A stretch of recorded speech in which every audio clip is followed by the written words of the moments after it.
about to call the action this evening. I want to welcome all the football players, coaches, spectators to the Wheatley Sports Complex here in beautiful San Antonio, Texas for the FBU National Championship game. Each of these young men hand-selected to represent the respective coach in the yearly event.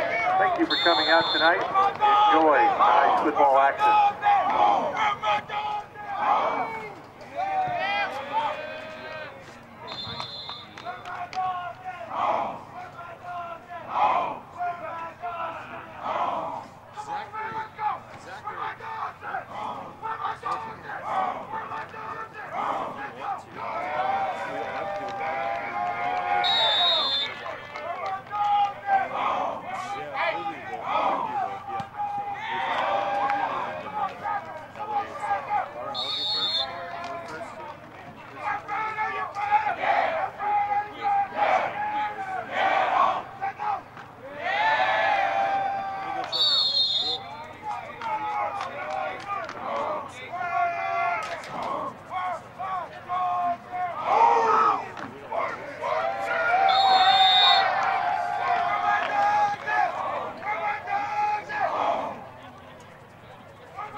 semifinals. Neil Sika, the professor, Randy Rosenblum, the quarterback, Dr. Razio, here to have some fun. This first national semifinal featuring the Plains Regional champion St. Louis against the West Regional winner. And will they have one today in 8th grade Seattle?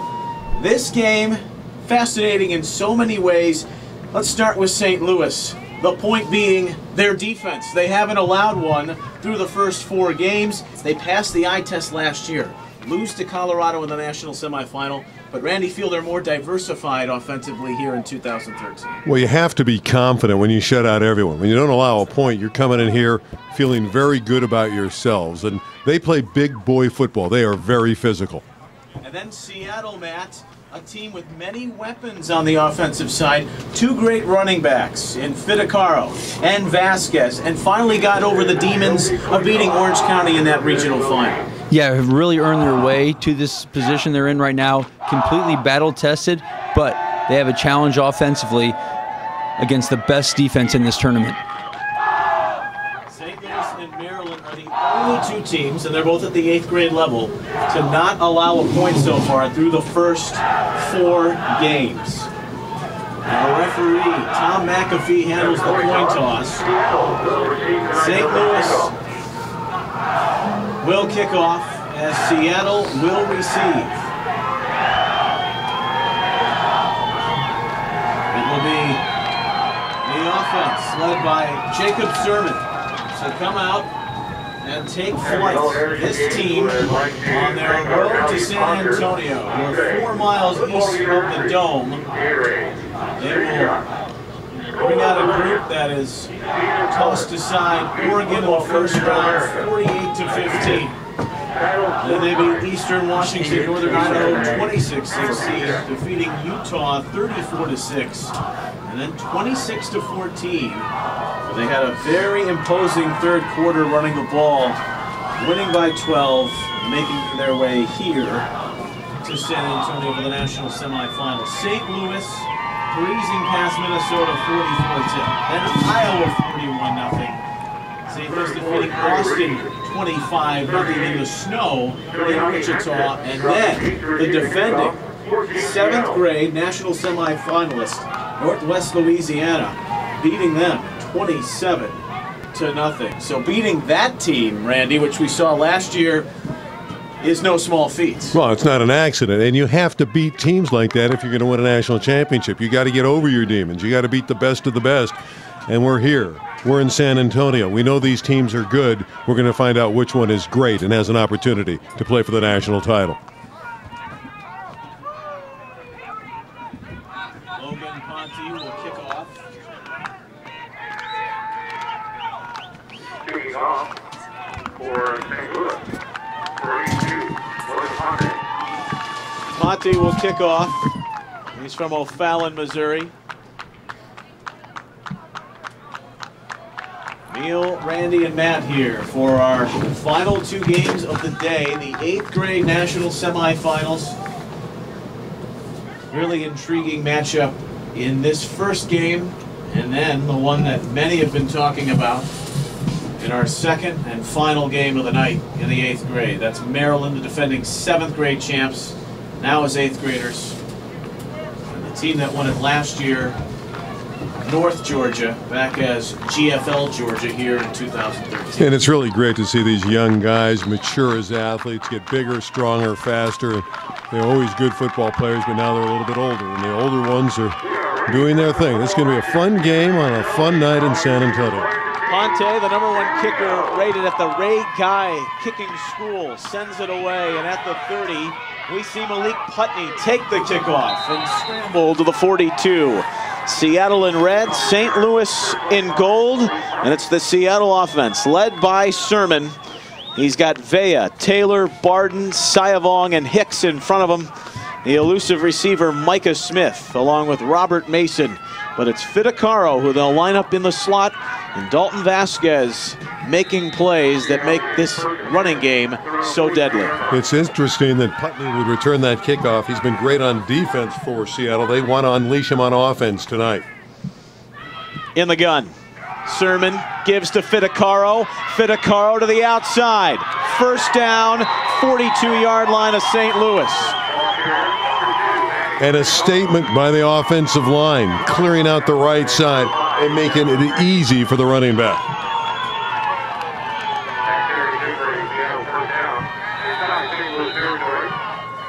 The West hoping the sun hasn't set for good here today. 6th grade Oregon defeated. 7th grade Seattle went down. And they were both with a lot of conviction by North Texas and Iowa, respectively. Tossed to the near side, Fittipaldi, St. Louis is ready for it. They've got some guys all over the place that are athletic, as you will find. Akir Hawk, the latest to make that tackle out of Florissant, Missouri. Well, it would be huge, just immense, if Seattle could come down the field and score against this team that has not allowed a point. Emotionally, it would be a huge lift for Team Seattle. Fittipaldi loses one after going for 15 on the opening carry of the game. Just underway. Sermon to throw. Looking for Fittipaldi. There was some confusion there, and they had the defense confused. And Fittipaldi looking back with Micah Smith as they got some crosstown traffic among them. There's no question that Blaine Berry has made number 2, Fittipaldi, the focal point of his offense. And early on, they are showcasing him, trying to get him the football in any manner. It's 3rd and 11. Opening drive with the ball at the 42 of St. Louis. Set their defense for you in a moment. Sermon to throw. Good protection. Wide open man, and he's overshot him. Moore was all alone, and it falls incomplete. In a defense that normally communicates well, there's some problems in the secondary. Both jumped to short receiver going deep, wide open, and you've got to cash in on those opportunities. This is a defense that hasn't given them a point and just got away with one right there. Yeah, it is really rare when you see them blow an assignment, they being St. Louis, and that's a mistake that you can't have if you're going to beat a team that's that good on defense. Play a 4-3. They've got Jordan Williams, Trevor Trout, Akir Hawk, Keyshawn Spraggins up top leading that group. Leads to Sermon, who's the punter, to send it away on 4th down. Jake Bain cutting off the initial returner. That was Dexter Swims, and now Bain might be running to fame to the 41. And Jake Bain with a flag down, as it could be all for naught. Well, Bain's run will go for vain because there was the flag behind the play, but he is a tremendous talent. And again, you see the speed of Team St. Louis. So a promising start for Seattle goes by the wayside. And that block in the back, which Tom McAfee, he pointed the wrong way, no matter. It's on St. Louis.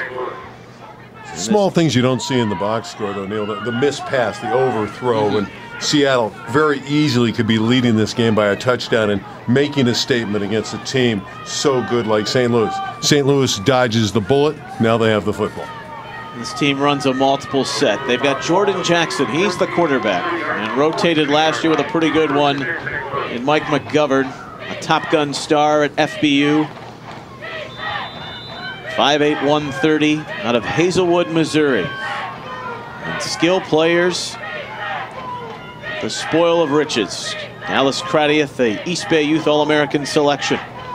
Darius Rainey Jr., another good one. He motions into the backfield on this 3-wide receiver set to the far side. On the give, Rainey Jr. Good blocking to the outside, first down and more. Out of bounds at the 43. And St. Louis with a 21-yard gain on the Rainey carry. Trying to set the tone here with the running game, but how about Rainey Jr. at the top of that run with a stutter step, making guys miss in acceleration? For the second consecutive play, a big run is all for naught. Yeah, St. Louis making some mistakes here with their execution. That's something they want to clean up as this game moves forward. They dodged the Seattle bullet, but you got to execute if you're going to win the football game, and this will back them up again. The rest of this St. Louis offense, the team in gold, coached by Barry Hudspeth, who was an assistant on last year's 8th grade team. Cody Schrader, another name to look out for in the backfield. We already mentioned Jake Bain, Jacoby Buchanan. They've got Greco, Greer, Paul, Williams, Jordan, and Tommy up front. The give off the right side. They go to really a great downhill runner, one of the best in the tournament, Cody Schrader out of DeSoto, Missouri.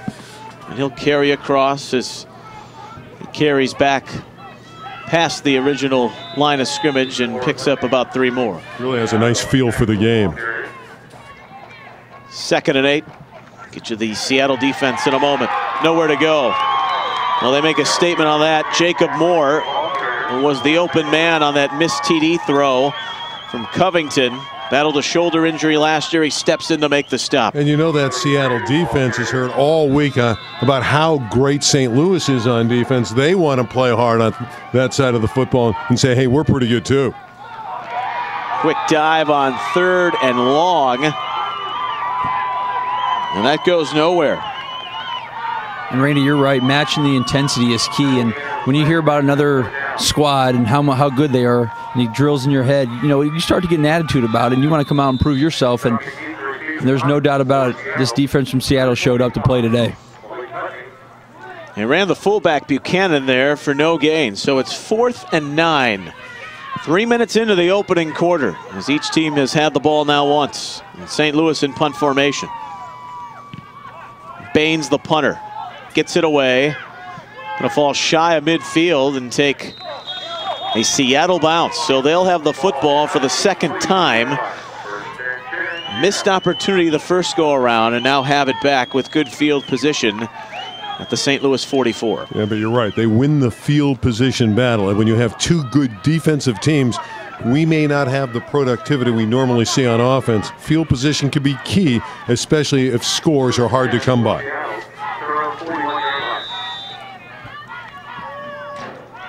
Smith, Fidecaro, Mason, the receivers. In that order, from far to near, as they give to Vasquez for the first time. Monster game in the regional final against Orange County. 3 touchdowns. He said he was in beast mode, like Marshawn Lynch, as every Seattle kid these days is after their fantastic season, but that a minimal gain of 1. The only thing missing for Vasquez are the dreadlocks, and those are soon to come.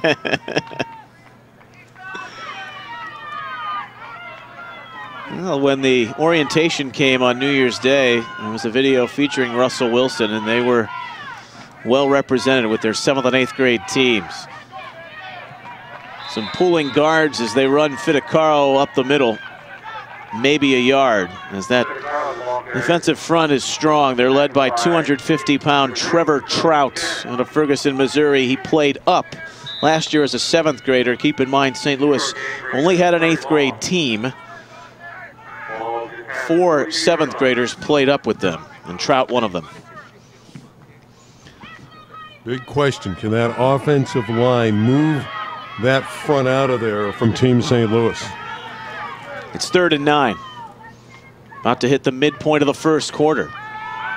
Sermon didn't look like he was expecting that snap so soon, and he is brought down in a flash. Hawk and Spraggins off the defensive line for St. Louis. The sack, and it's 4th and long. And that time the offensive line didn't protect. Nobody blocked Hack at all, and he blew up the play. The reason this defense has been so successful is because they do bring pressure, and they know the down and distance. They're aware of when they need to get to them, and when there's a long way to go, they bring the pressure right up the middle. 4th and 17. Now Sermon, being the punter, only has to drop back a few steps. Standing at his 40. And away it goes. This time it's Kratieff to get his shot at the 15. Good coverage downfield and loses the football. Turnover, Seattle's got it.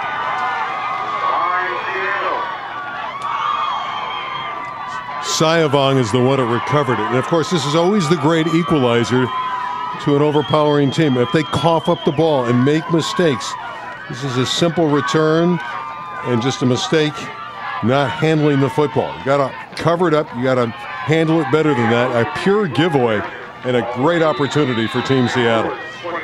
How about Malik Putney getting in there on the tackle and using the technique to punch that football out? He's a guy we may expect to see contribute on offense. We've been using him defensively and on special teams to the outside. This quick push to the edge by Vasquez is good for a healthy gain of about 6 on first down. Vasquez was a wide receiver last year, and he's made a beautiful transition to the running back spot, and you could see his ability to get to the outside. Now this start by St. Louis, they were down 6-0 after one quarter last year to Colorado. It's eerily familiar. They hurt themselves with some turnovers, some penalties, and Seattle, their best field position. They're in the red zone. 2nd and 4 at the 15. The toss, Fittacaro. Didn't like the first look. Grinds his way for a couple.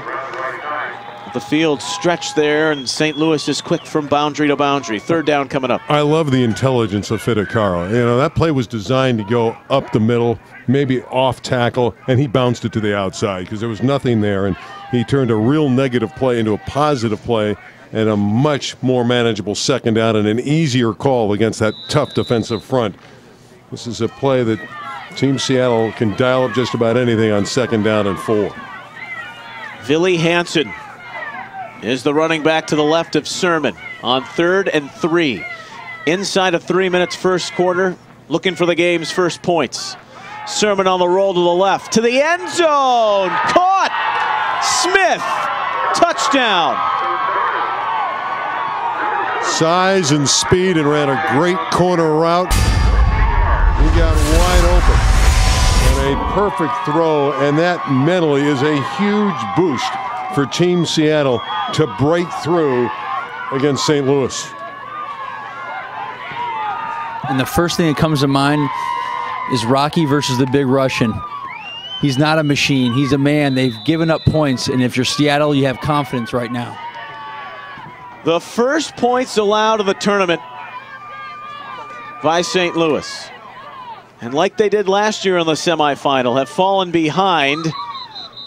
The snap is poor here, but it will be predated by the flag. It's going to be an offside call on St. Louis. Offside penalty called against St. Louis. Now do you think about going for 2? I think you do when it's shortened up like this. And the offense is going to change parts, and they're going to go for the 2-point conversion. The one thing I like is Jacob Sermon has the ability to run and pass. You saw that throw he just made on the run to his left. I mean, there's not many kids his age that can make that throw. So he has the ability to move the pocket, maybe tuck it and run, or flick it with the wrist. And Matt, you have to be impressed the way he responded after missing the open guy on the first drive. Yeah, that's key. I mean, as a quarterback, have a short memory, come back and make a play. Here's their other QB. That's Hunter Wendling. He's the option man. They try and run it. No dice. So the conversion no good. And with 2:45 remaining in the first quarter, Seattle 6, St. Louis nothing. That conversion took too long to develop, and you can't do that against this defense. They react to the ball too quickly. But we'll see how St. Louis reacts to falling behind for the first time. You know, they're not accustomed to this. Well, the man who caught the ball for the score is Micah Smith, and he's standing by with our man on the sideline. Capped off by a 14-yard touchdown pass from Sermon to Smith. We will try and talk to Micah Smith a little bit later. The ebb and flow of the game. I mean, I know he wants to be a star, but He came over, and then they said, hey, you got to come over here and play. there'll be plenty of FaceTime later. That's a tough one. You got some camera time. You want to play? That's a tough one, but made the right decision. Get on the field. He's looking for an endorsement deal early. Why not? We'll endorse FBU because, again, these players are so well schooled, and they all went to the FBU camps. You know what? I've been eager to see what Jordan Jackson, the quarterback from St. Louis, is going to do. He's a guy that shared time last year. See how he reacts in the big stage. He was another guy I had at the quarterback position in St. Louis at that camp where he was an all-star and really was the road for him to get back on this team this year. And I loved him because he's a dual threat who plays and runs with physicality for a quarterback. They kick it short. It was scooped up by St. Louis's Hawk. Good hands for a big man at 6'1", 203. And they'll have excellent field position.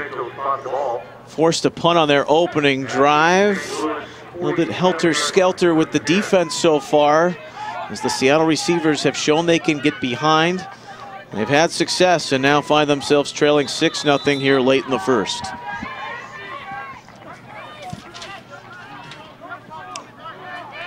Seattle defense in a 4-3, led by Sayavong, Hicks, McDougal, and Moore on the line. Movement up front. Tommy Williams, the right tackle, shuffling a little early. The rest of that defense, J. Anthony Foster, Blessing Leato, and Gabe Green.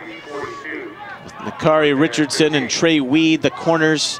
Micah Smith, who just caught that touchdown outside of 25 yards, and Malik Putney are the safeties.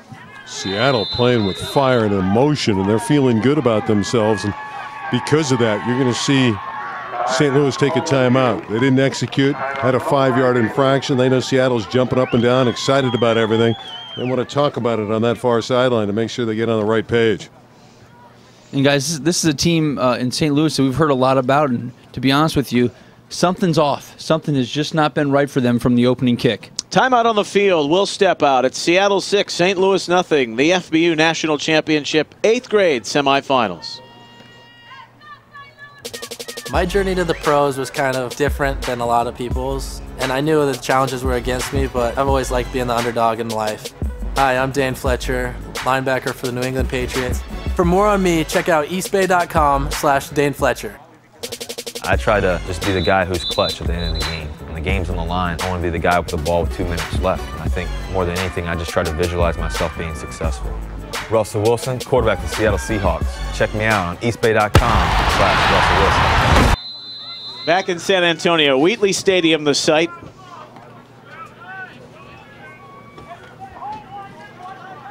Our great analysts, rigged with coffee, and we're well into game 5 of 6 here on the night national championship.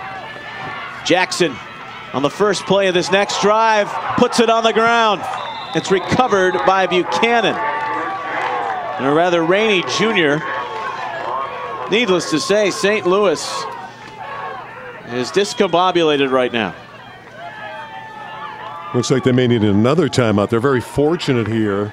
They didn't lose the ball. This is anyone's ball when it came out. And again, you may have all the talent in the world, but if you put the ball on the ground, you're risking your life. So a fumble off the punt. Almost gave that one away as the clock runs inside of 2 minutes first quarter. Sermon to Smith, giving Seattle the early 6-0 lead. Jackson, that's complete in the flat, out on the far side. And lunging on up, they get some positive yardage. It's complete to Jake Bain.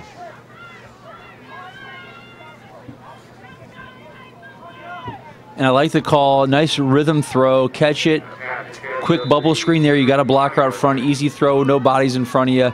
Try to get some kind of rhythm going offensively. I like the blocking downfield from the receiver Cameron Babb. That's what you love to see in guys who can catch it. You want to see if they can block downfield. And again, that's part of the schooling that you receive at FBU.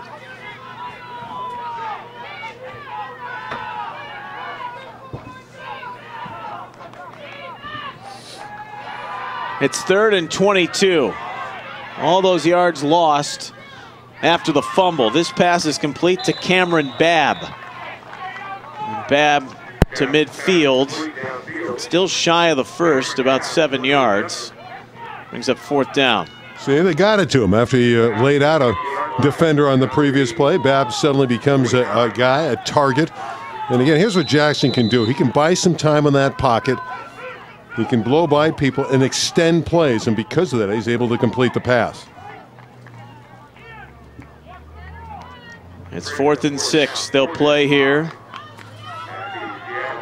at midfield. This will be the final play of this first quarter. It will not. They didn't get it off in time. Penalties, turnovers. The old term, we have conquered the enemy and the enemy is us, is rearing up against St. Louis. This is an oddity. They have not made these kind of mistakes in the first 4 games of this wonderful 8th grade national championship tournament. But through this first quarter, they've been mistake prone. And with it, we reach the end of the opening 10 minutes. Seattle 6, St. Louis nothing. Let's check in with Tyler Olson on the sideline. Okay. So the hookup between Jacob Sermon and Micah Smith was the first touchdown allowed by St. Louis, first points allowed in the whole tournament.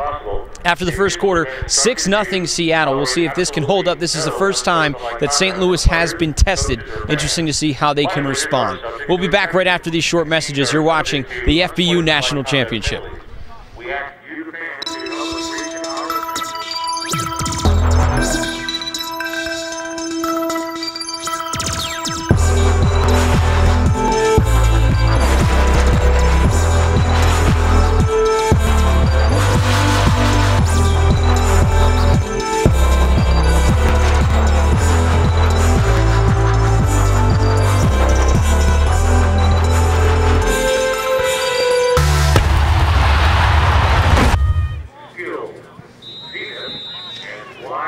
Start of the second quarter, it is 4th down and 11, and after the delay, St. Louis will punt. Bain. Good smack here, but another brief Seattle bounce, rolling out of bounds at the 25 as Putney lets it go. Here, Seattle will step out, feeling confident, and coming off their touchdown from Sermon to Smith. They're confident and they're not overmatched. I mean, they're slugging it out in the trenches against St. Louis. In some of the earlier games when we had routes, teams who were underdogs were overmatched. That does not appear to be the case here. Seattle physically is holding up. Don't underestimate their size. 195, 210, 215, 258, and 250 across the front line. Wendling starts this series, and they give it to Vasquez. He is a shifty runner, and he's out to the 41. 16-yard gain, and a Seattle first down. Oh, the draw crossed up St. Louis, and the blocking up front is wonderful. Little stutter step there, but look at that hole to come through. And it's a big gain and another first down for Seattle, which is playing with great confidence. Yeah, Randy, Nick Barden, number 70, up front in the offensive line, pushing his guys around, creating that seam, and running backs love a lot of green grass. Jalen Alexander saved what could have been much more. And the gun, Wendling, now has the option to hand to Fidacaro. Stiff arm to elude the first man, and now look at this run. Just getting 4 yards out of that. Probably wouldn't have done so if Jacob Moore didn't lay the wood on the block. Yeah, that was a fabulous display by Moore, coming back to help Fidacaro. Right here, Fidacaro is dead to rights. Stiff arm to get loose. And watch this block right there. That's just a great shoulder block. And Randy, I'm with you. I think that the hitting and the physicalness that Seattle has brought is really intimidating St. Louis right now. First minute of this second quarter. Wendling wants to show he can throw. Too high for Putney. Yeah, we mentioned it earlier. Putney, who has not been a guy that's played a lot of offense, will be featured because they think at Seattle he can stretch the St. Louis defense, and he gives another body to them on offense with big play capability.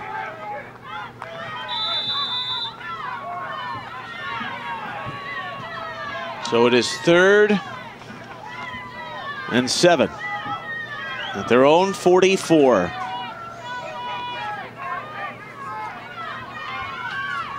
St. Louis defense looking to get off the field. Wendling running this drive out of Maple Valley. A 7th grade QB last year and all types of motion problems. And with it, it causes a delay. That maybe as a quarterback, is it sometimes confusing. I know we don't have your size, but looking at the clock and how low it is down in the end zones, the play clock. It can be, but you've got to be aware. In fact, in most games that they probably play, there are no play clocks, so they need to be aware that it's back there and take note of it. Fittacaro in motion. Wendling to throw. 3rd and 12 up top for Putney out of his range. A good coverage by Jake Bain, but the throw too tall, and it's 4th down. Well, they're showing confidence in Hunter Wendling throwing the football down the field. Just excellent coverage. Really nowhere for him to put the football on that occasion.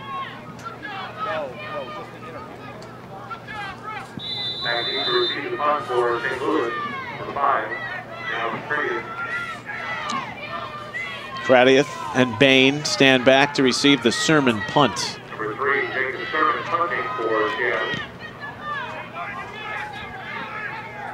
A short kick that wobbles to the left. And then Billy Hansen running it down, where St. Louis will start their next offensive set. Despite all that has essentially gone wrong or not to plan for St. Louis, it's still only 6-0. Oh, there's no reason to panic. I mean, they're very much a part of the game. And when you have their defense, they don't give away a lot of points. They got scored upon. They're human. But they shouldn't be fazed by that. And they probably feel they're very much not only a part of the game, but I'm sure they believe they'll still win the game.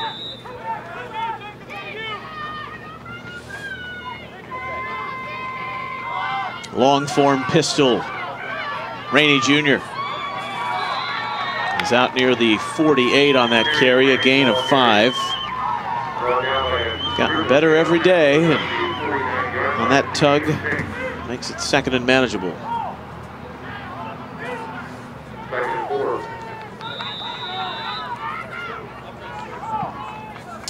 St. Louis needs to continue to try to establish the ground game. They have not had that much success running the football to this point.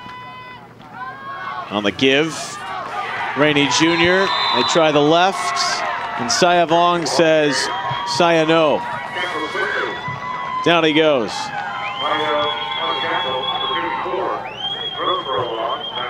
Blessing Leato also in there for Seattle.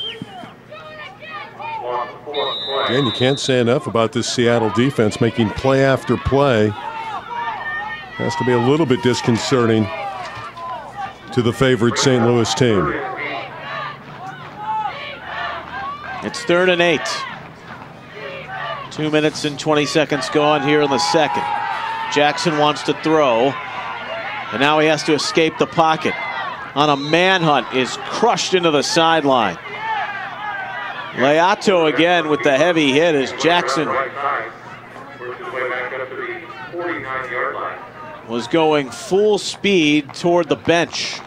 Boy, but what speed he exhibited. He's up now. Fortunately, he's not hurt. How quickly he turned it upfield and got to the first down sticks. That was just tremendous speed, breakaway speed from number 1, Jackson. Yeah, still a little bit short, Randy, but I'm with you. I think that this offense is stunned. This is an offense that scored 45, 41, 25, and 27 in their first 4 games, and they've been shut out for a quarter now and then some. And I think they may be just shocked a little bit of what's going on and taking place so far in this football game. Saw that big hit by Leato on back-to-back plays. He's been looked at FBU camps. Very well aware of him. It's 4th and 4 in St. Louis. An important decision here, a timeout taken with 7:34 remaining in the half. So still very early in this one, but desperately trying to find some form of confidence. Well, they haven't had any rhythm on offense, but the play here is to punt it away. You still have confidence in your defense. They've only given up the 1 score in 4 games full and nearly a half. So in nearly 4.5 games, you give up just 6 points. So you got to punt the football here. You don't want to give away field position to Seattle. I think that's the play. Let's see if they line up and punt it. They send Bain back there. Seattle certainly aware of the possibility that some trickeration could be here. Indeed it is. And it looks like on the direct snap to Schrader, they may have the first down. So even though Seattle was prepared, they couldn't stop it. It is a first down, and that's a good spot on the football field to take a risk, and they're able to convert it. And you need to take, I guess, risks against a defense that gives up yards so grudgingly. And Seattle's able to make the conversion. The gamble pays off in a fresh set of downs.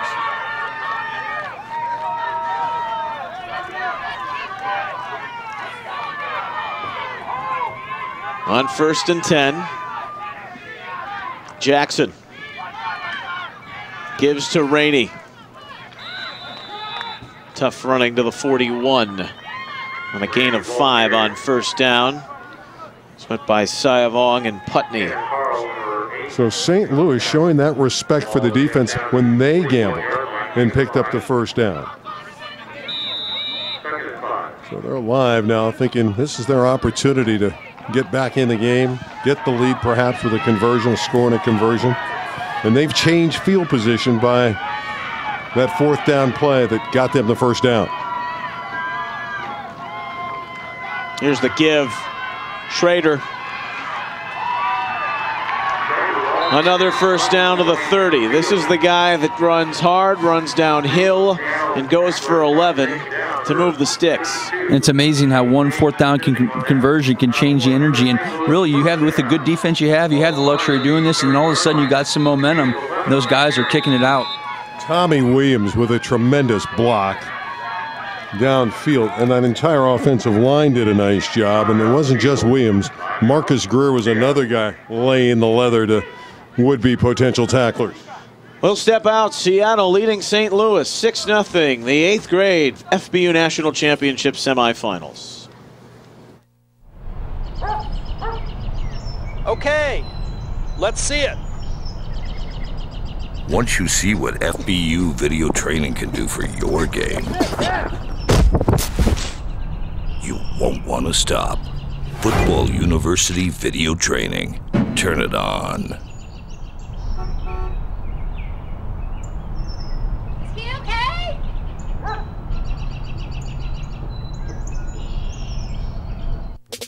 My journey to the pros was kind of different than a lot of people's, and I knew the challenges were against me, but I've always liked being the underdog in life. Hi, I'm Dane Fletcher, linebacker for the New England Patriots. For more on me, check out eastbay.com. Resuming play on 1st down with the run of Jacoby Buchanan, the fullback, and now the wheels are in motion for the St. Louis run game. Down to the 15, a 15-yard pickup for Buchanan. Buchanan's a tough guy, a middle linebacker on defense. The fullback on offense gets you the tough yards and a nice gain there. After that fake punt, 3 straight first downs. The trick play included this time. Schrader dives down for about 2. You get some great blocking from the likes, you mentioned Williams, Marcus Greer, their best all-around lineman.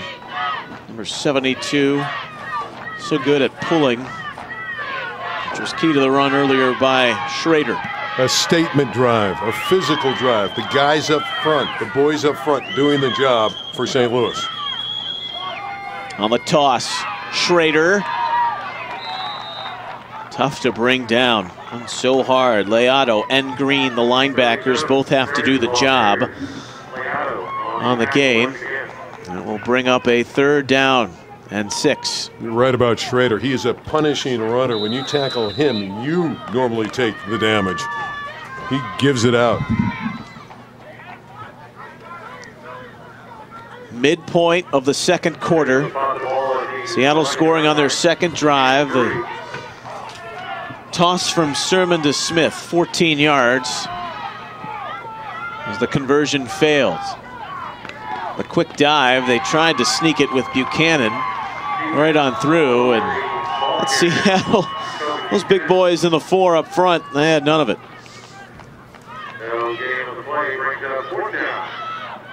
It brings up 4th down. And if you're Barry Hudspeth,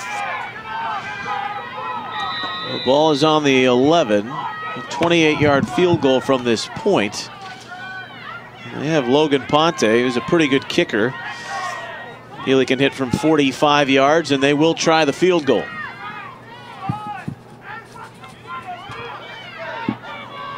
This is huge for St. Louis's confidence. The snap high, Ponte's kick, though, is true. And the lead sliced in half. Seattle 6, St. Louis 3 on the 28-yard field goal by Logan Ponte. I still think that's a win for Seattle, especially after St. Louis had the conversion in midfield on the fake play, had great field position inside the 10-yard line, and Seattle forces Team St. Louis to kick for 3. They converted it. You don't want to win relying on a kicker if you're Team St. Louis. You want to score touchdowns, and they weren't able to do it. Yeah, but a little bit of momentum has certainly gone back in the corner of St. Louis because, they're wondering, what happened? Who are we playing? Is this team really better than us? But to put together a nice drive, a statement drive, as you mentioned, Randy, and to get some points out of it, all of a sudden you can take that, deep breath and relax and shrug those shoulders a little bit and say, we're in this ball game.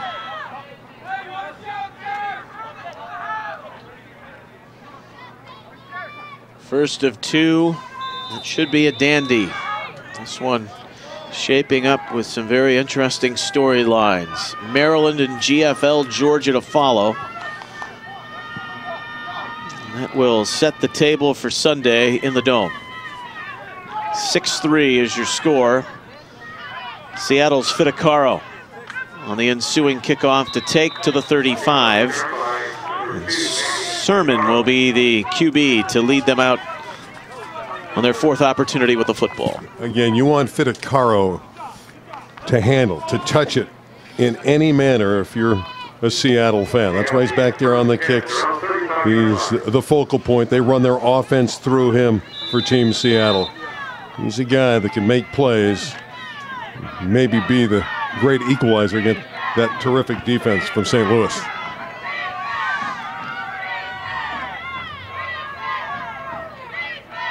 Vasquez and Fittacaro in the backfield as Sermon play fakes out of the gun. He's got Smith again. He hung that up there, and Kratieff colliding with Smith, who didn't see him, and the pass falls incomplete. Kratieff timed it perfectly. It looked like that ball was going to be caught.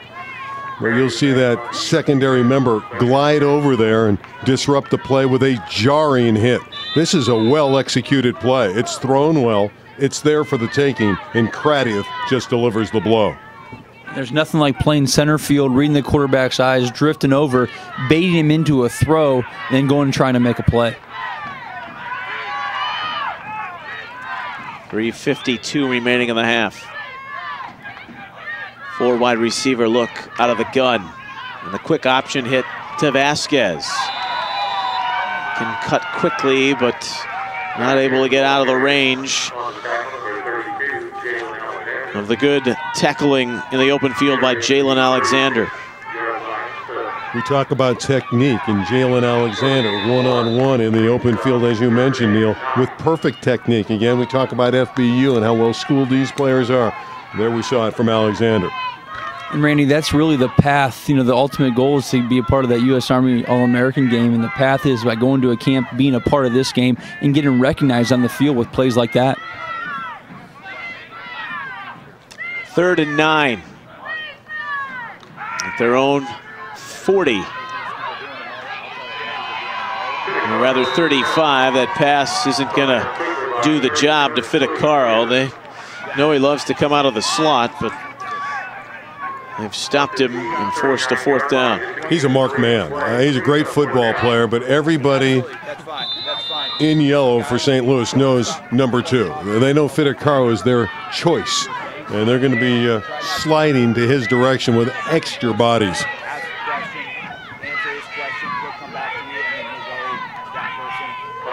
So Sermon will punt. And the Seattle offense stalls under that good series by the St. Louis D. Here's Bain going the wrong way, but his speed frees him down the sideline. One heck of a block and spin move. And Jake Bain has taken it for 6, but there is a flag, which was right down below us. And the block looked pretty clear as day as to one that is illegal. And in many respects has been the story of the first half for St. Louis. I mean, they've made plays and they've made mistakes within those plays which damage them. Instead of taking the lead, you're going to have a much longer field because of this infraction. And Randy, it's funny because, you know, because Bain is trying to make up for the fumble he had earlier, makes a play like that to redeem himself, and making a great athletic play. But you'll see right here, there's a block in the back, and that's where the flag came out. It's unfortunate, too, because I think he would have scored. I don't think the block in the back helped him get free. And you just lose the score, and you can't fault the block in the back. It's an effort play, but it really stings. And how often do you see it on special teams, a guy being too aggressive instead of understanding the situation and maybe just shielding him or turning your back so you don't get a penalty? Some of those guys get really aggressive, try to get that cleanup block instead of just laying off and letting the ball carrier do his thing. So with a timeout and just over 2 minutes left here in the half, St. Louis, they've trailed throughout. Down by just 3, has the football, and they run the option. And they try to get it to Kradiev in space. They line him up on the backfield there. And one of the quad that played as a 7th grader a year ago is snuffed out. Well, we talk so much about the St. Louis defense, but the Seattle defense stayed at home. That was a well-designed option play with a quarterback who can run and a running back who can fly, and Seattle was aware of it and threw it for a loss. Another great group of linebackers shining here. Is on the delay, they give ahead. Maybe a yard. Cy Hicks is in there to make the stop, and Rainey Jr. not having much fun trying to work through him, and a timeout. St. Louis, that's their final one with 1:16 remaining in a 6-3 affair. Seattle leads. You know, when you see a score like that, you say, oh, God, how good's the football? Well, it's really good because of the hitting we've seen. Both teams have really laid it all on the line tonight, and that's really been fun to watch if you like the black and blue division, because it's been that kind of game, the old black and blue division of the NFL. But it's been a really hard-fought, physical defensive battle through the first 20 minutes. And if you talk to everybody, that has seen these teams play coming up, there's no doubt Seattle was the underdog, especially for the other two teams in the West Coast on the 7th and 6th grade teams, that way they performed. And I'll tell you what, the Seattle team has met the challenge. They're trying to hit this giant head on, and they've got a 3-point lead and feeling good about it. Yeah, we caught it early that physically they were able to stay in there. There was that one series of downs after the conversion at midfield where St. Louis started to punch him in the mouth, but then they were able to hunker down and limit St. Louis to a field goal. Jordan Jackson in shotgun with trips to the near side. The snap is high. On 3rd and 10, the pass away and incomplete. Boy, again, St. Louis nearly played giveaway, and if it wasn't for Jackson being so alert and getting back on the ball right there, this could have been another turnover and a golden opportunity for Seattle. Nearly a big play from Jackson. He nearly turned a disaster into a very positive game. You like the way he kept his composure, but going back to the snap and him dropping, it's just those little mistakes. They've been off this whole half. Everything for them as an entire football team has just been a little bit off. Did have the successful fake punt last time out, but too far in their own territory, so Bain kicks it away. This is Putney. Interesting run to the 40. 10-yard return. And with 58 seconds left, it's Seattle with the football. But as great as these defenses are, as we look at that punt again and that fine return from Putney, you don't believe that it's going to end up 6-3. So that means Seattle really needs another score. You got to believe at some point Maryland will get back up on the scoreboard. And so Seattle still needs to put, in my mind, another one up there to really send a message. to Team St. Louis. I said Maryland a couple times today. I got Maryland on my mind. They're in the next game, right? That's all the red and white that you're seeing. That's the red and white. I thought you were just hunkering for some crab cakes. I'm hunkering for some food, that's for sure. You can eat big here in Texas. Sermon with the pocket breaking down. Finds Fittacaro, who more importantly found his quarterback and got in open space to make the reception for a first down into St. Louis territory at the 47. They flood the area with receivers, so Fittacaro gets one-on-one coverage. That's why he's able to get open and get that first down. It's tough to guard him or defend him with just one guy. Not only just one guy, but how about the length of time?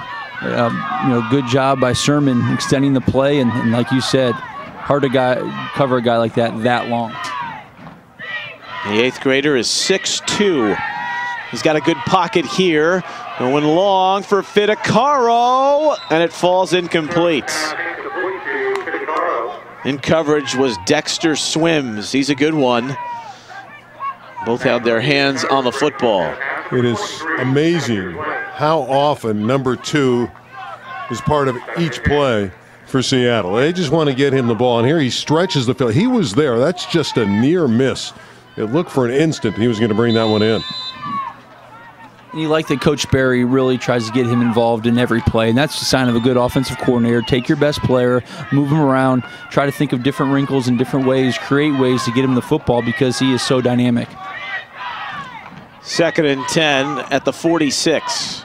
21 ticks remaining. Sermon just out of the reach. He had Smith breaking open. Well, that's one that Sermon may think about for a while, because you're right. Smith was available on a deep post over the middle. That would have been a touchdown had it been thrown better. And overall, I'm definitely impressed with the way that Sermon is carrying himself, throwing the football, but he has missed a few throws. I don't know if he's just excited and overshooting his guys.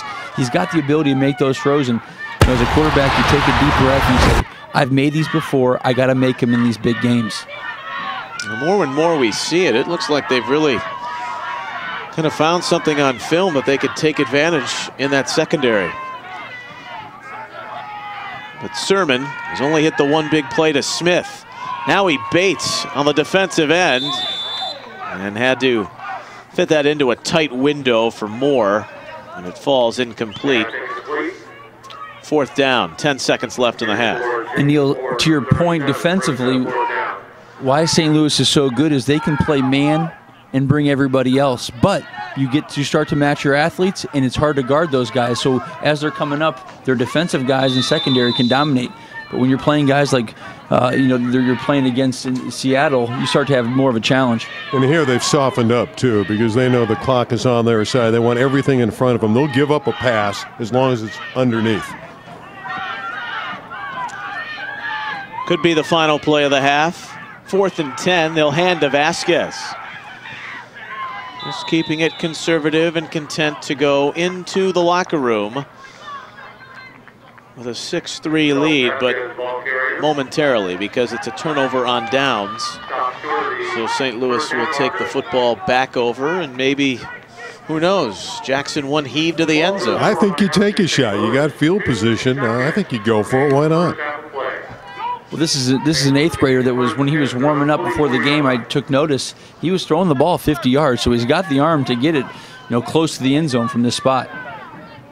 Also may get a penalty downfield that could keep the half alive. So, a lot of times you don't want to take the risk because it could get picked off and go back the other way. But I think with this field position, I think you go up top.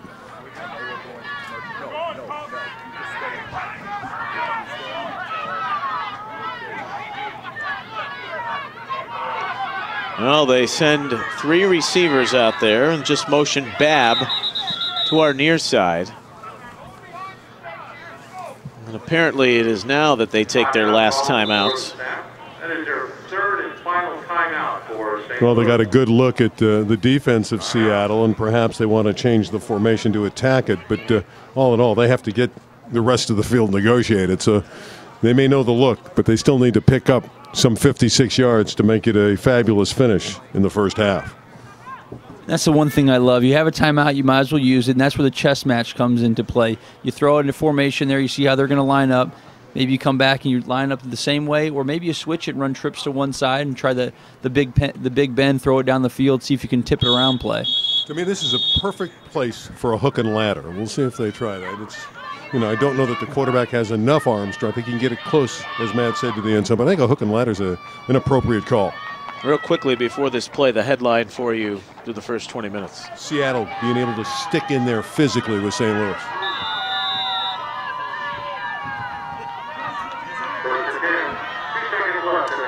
Three receivers, and Jackson with Rainey back there to protect him. Gonna fling it, and that is caught. A fine catch at the 20. But Varley coming down at the 20-yard line. And that will conclude the half. So Seattle with the only touchdown of the game, the great field goal by Ponte, making it 6-3 here at the half. This is the FBU National Championship 8th grade semifinals. Football University, the nation's leading football training experience, is now accepting nominations for its nationwide camps. We teach cutting-edge techniques, drills, and mental aspects of the game to increase your football IQ and make you a better player. Our instructors are current and former NFL coaches, the same coaches that train today's NFL stars. FBU is by invitation only, so score an invite today at footballuniversity.org. Cecil Martin here again from NCSA Athletic Recruiting. It is crucial that you are proactive in the recruiting process at a young age. Make sure you don't sit back and let this once-in-a-lifetime opportunity pass you by. Visit our website to educate yourself on the vital steps that you need to take to make your dream become a reality. I try to just be the guy who's clutch at the end of the game. When the game's on the line, I want to be the guy with the ball with 2 minutes left. And I think more than anything, I just try to visualize myself being successful. Russell Wilson, quarterback of the Seattle Seahawks. Check me out on eastbay.com/Russell Wilson.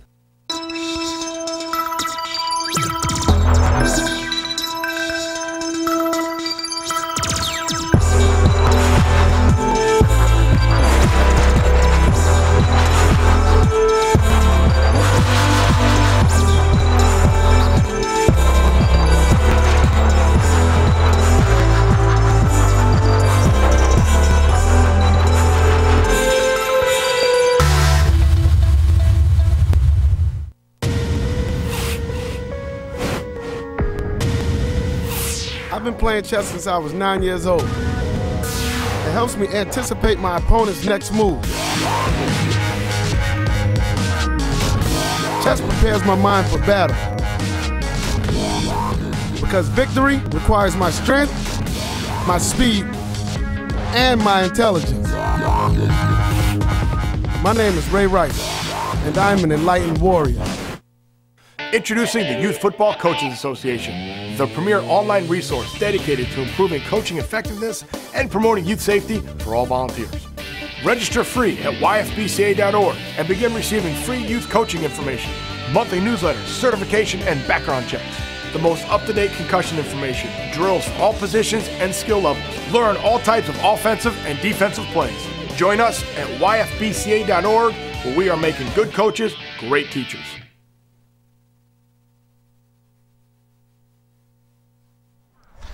Welcome back. Jack Bellamy here with the FBU team, helping to bring you some of this game day coverage.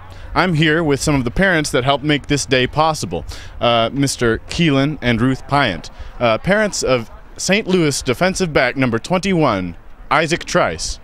Keelan, can you tell me, how long ago was it that Isaac started taking an interest in football? Oh, he's been playing football probably for about 3 years now. And how does it feel knowing that now with the FBU he has this opportunity to play in a game that has garnered national attention? I know he feels great about it. It's a wonderful opportunity for him. I hope he makes the most of it. Ruth, can you tell me, is this your first time visiting the state of Texas? Yes, it is.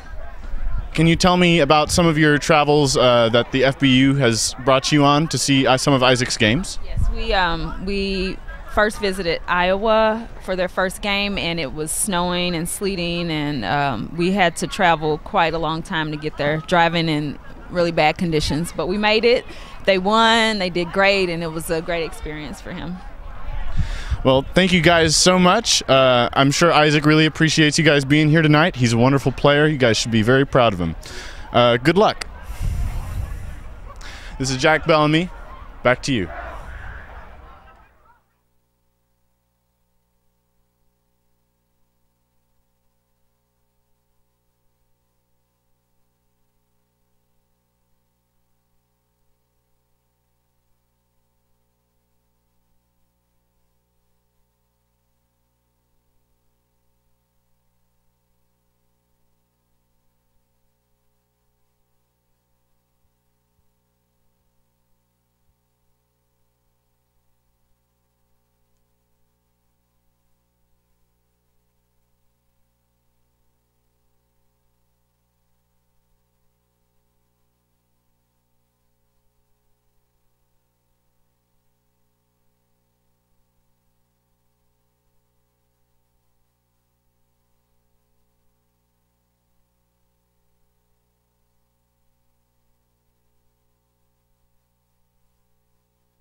Welcome back to the FBU National Championship. Tyler Olson down here on the sideline. A 6-3 lead for Team Seattle here over St. Louis.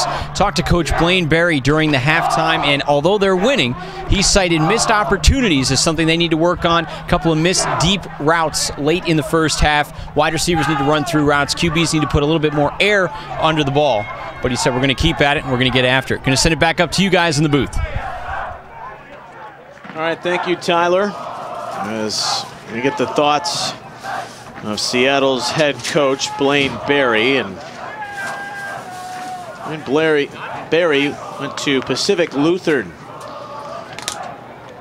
and played baseball and football up there. Frosty Westering, one of the legendary coaches in Division III, who recently passed away in April, taught him a lot of what he knows, and he's led the Seattle team to a 6-3 lead as we're ready to commence the second half. 8th grade FBU National Championship semifinals.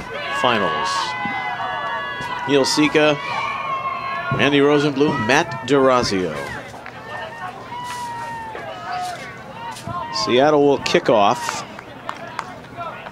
St. Louis, they've gotten in their own way, guys, so many times. Turnovers, penalties, really have been sporadic on their punt return game.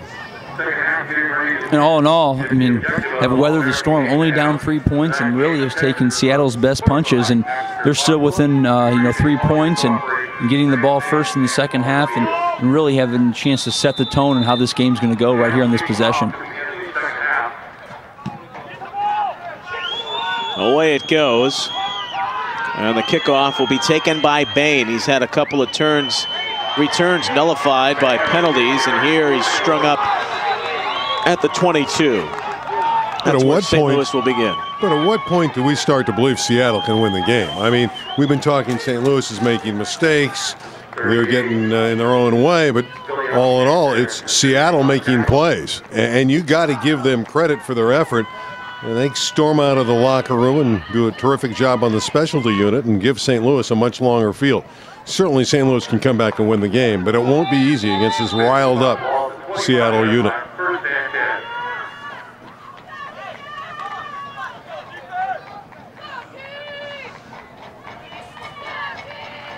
Jordan Jackson, the quarterback, handing off as it's taken to the outside on the first snap of this third quarter, and Jake Bain show he's elusive in space on special teams, trying to get his running game going, but he's brought down for maybe a half yard, and that's Seattle front seven again, shown to be so good. Well, it's just an absence of a running game for St. Louis. Again, that one time when they converted a midfield on the fake punt, they moved it downfield running the ball when they got great blocking up front, but other than a sequence of about 4 or 5 downs, Seattle is not only held in there, they're controlling the line of scrimmage.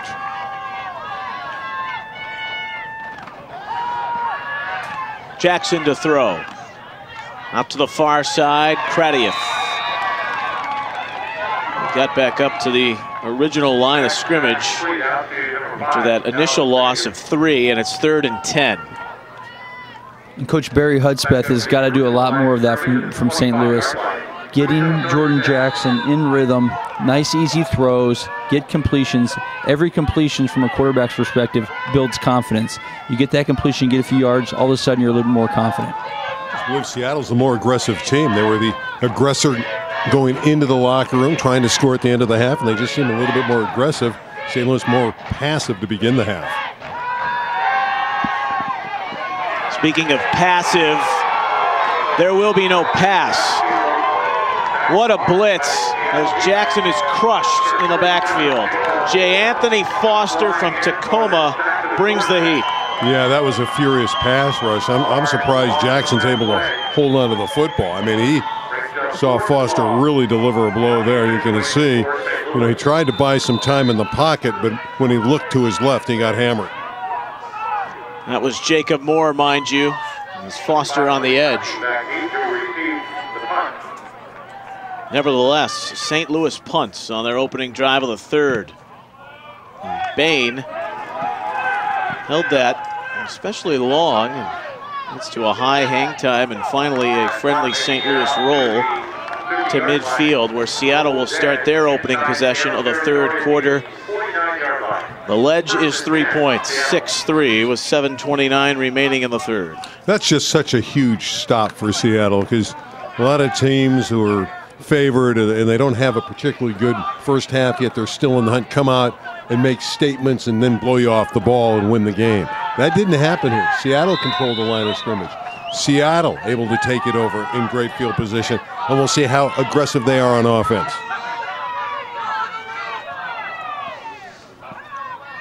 On first down with 4 receivers, but there's some movement. Looked like the feet of Smith shifted.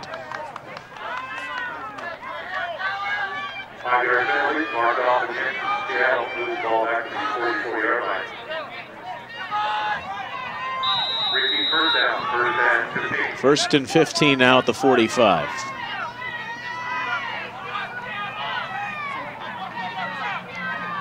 Sermon 3 of 9 in that first half. And the TD pass of 14 yards to Smith. This is Vasquez. From left to right, there's nowhere really to run. And down he goes. A loss of about 2. Yeah, pretty fancy footwork to limit the damage. He had no blocking assistance up front as St. Louis was able to blow up the play as a unit, all that defensive front coming through. One of the fanciest 1-yard runs you'll ever see. about half a dozen cuts there. Got back to the line of scrimmage and fell forward for a yard.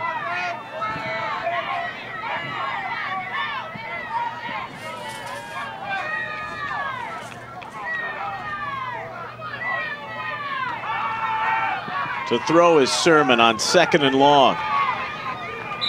And a good catch out there on the out route to Smith, and then hurdled the would-be tackler, which was Alexander, to pick up close to 13 yards. So a 3rd and short coming here for Seattle. Now Seattle looks more comfortable in the passing game than St. Louis.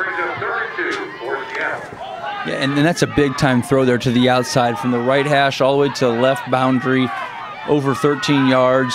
That's a big throw by Sermon. Fidecaro, this play will never take off, as it's halted by a bunch of laundry. And it's offside on St. Louis.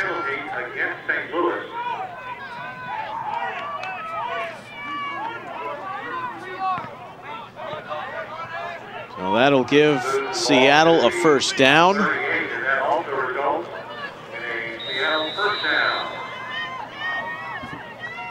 And they have it at the St. Louis 38. Yeah, and I talked about it in the first half. I don't believe 6-3 will hold up. Seattle, in my mind, has to score one more time to really put the fear of you-know-what into that St. Louis team. So this would be huge if Seattle could come down the field and score. Sermon, that pocket held up, down he goes. And they're going to say he was down as the ball popped free, but St. Louis's bench does not concur. Well, the pocket breaks down, and Sermon had no chance, and he got hit, and he goes down. It does look like his knees hit the ground, and that was a right and proper call. And that's the kind of pressure that this defense is accustomed to. They're used to getting to the quarterback, disrupting his play, not letting him sit back there. And when you get that one play, it starts to snowball, and you start to feed off of it, and we'll see how they react defensively.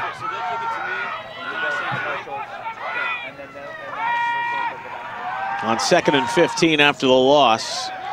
That pass is caught by Fidecaro out in the flat as Sermon rolled that way, but we have another penalty flag. It's a hold, and it's going to come back, but the design of the play was well coordinated, moving pocket to give Sermon more time against that potential pass rush of St. Louis. And guys, you always see it. You give up a sack as an offensive lineman, then the next play, there's always potentially a hold because of the fact the guy in front of you is defeating you. And if you're not moving your feet and you're not in good position, what you got to do is you got to break from your fundamentals and hold. And that's what the pressure does to an offensive lineman.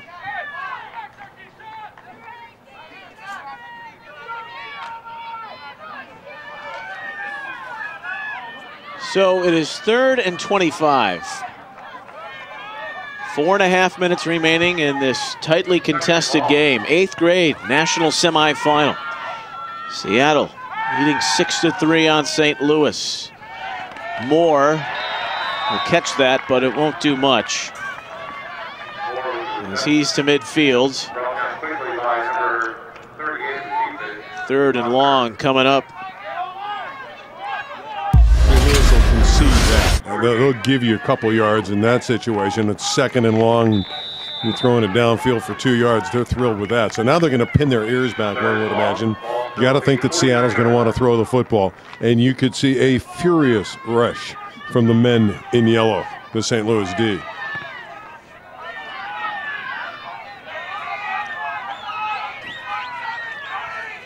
Fidecaro, he's right there at the bottom of your screen.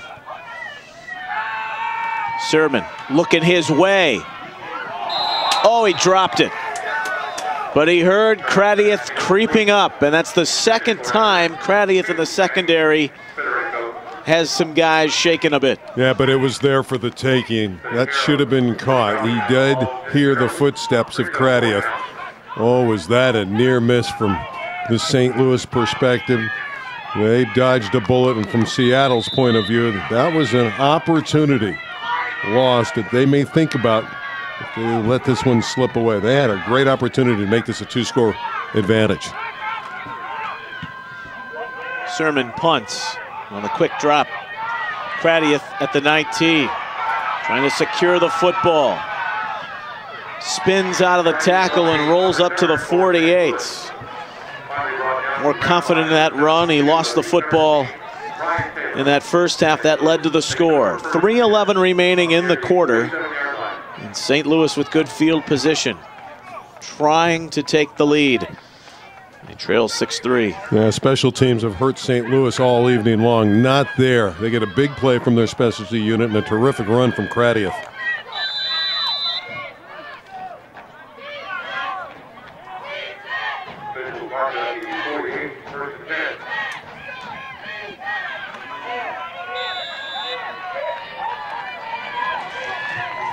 It is 1st and 10 at the 48. We have a new quarterback. And St. Louis has decided, it was something you were touching on, Randy, the uneasiness in the passing game right now. We'll see what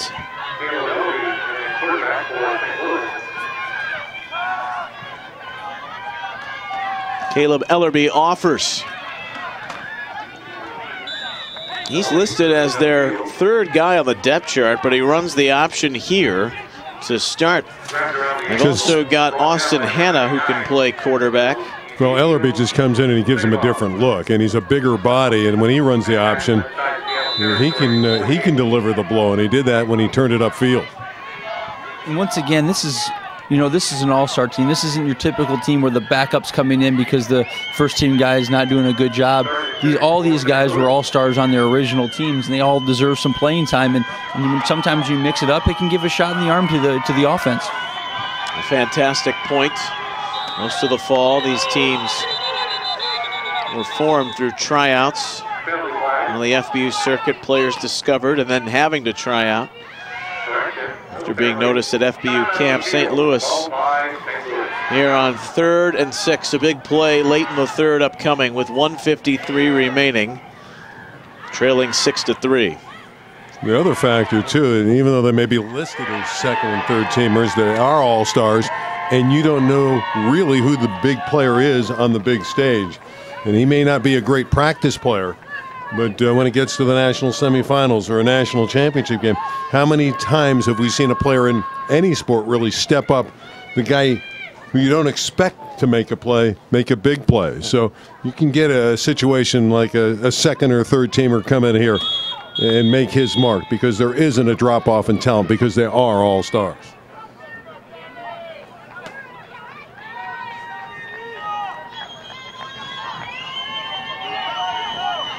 Our previous winners out of the 6th and 7th grade featured a team from the Plains. St. Louis wants to make that 3 in a row. On 3rd and long, the toss as the quarterback Ellerby lofts that up, but it falls incomplete.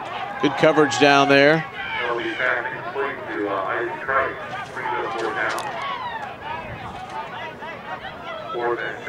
Makari Richardson. It's another one of those Seattle kids from Des Moines, which is not Iowa, of course, but off Puget Sound. And he was there. Iowa West. Yes. Well, here we are at the crossroads again for St. Louis. I mean, they've been at the 50-yard line seemingly all night long and never can convert. Here's a 4th down, and Seattle again trying to get that offense of St. Louis off the field.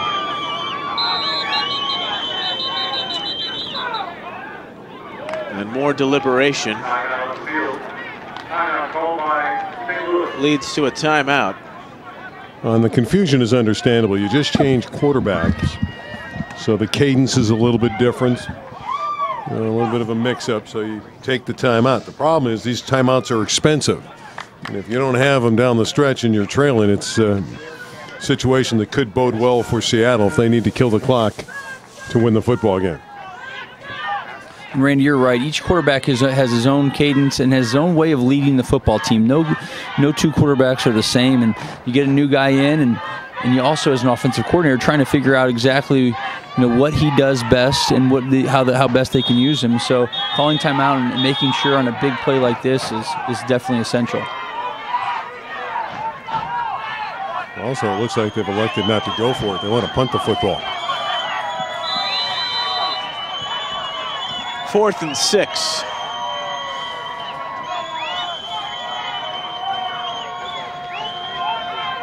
Hunter Schoening running on late there.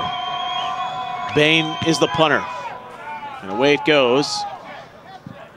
Touching down at the 22 and halted at the 21. So Seattle back with the football. Each team with an elongated possession here in the quarter, but not really breaking deep into opponent's territory. The defense is holding, keeping that offensive firepower to a minimum. 6-3 Seattle. We'll see if the St. Louis defense can make a play, force a turnover. They played terrific football all year long. Now they need to help the offense. Make something happen on defense if you're St. Louis and get it back for your offense in a golden spot on the field. And it was the one key giveaway off the punt that led to Seattle's touchdown. Wendling in there at quarterback. He gives up the middle. Into the 25, a healthy gain. Very conservative approach by Seattle. They have the lead. They feel good about their defense. They need to wedge out a few first downs here because the field position has changed a little bit after that last punt by St. Louis. They feel like they can bottle them up and get the ball back for the offense. They should have good field position. So Seattle needs to wedge out some first downs. Hansen and Fidecaro were splitting the shotgun, and this is Manny Fidecaro with one of his best runs of the night. He's across the 35 to the 37 before he's stopped by Hayden Bollinger. The offensive line kicks him out of there. Great blocking up front. And Fidecaro, their best offensive weapon, lowers the boom and gets an extra 3 or 4 yards. Impressive run. And a Seattle first down. Final 40 seconds of the third quarter.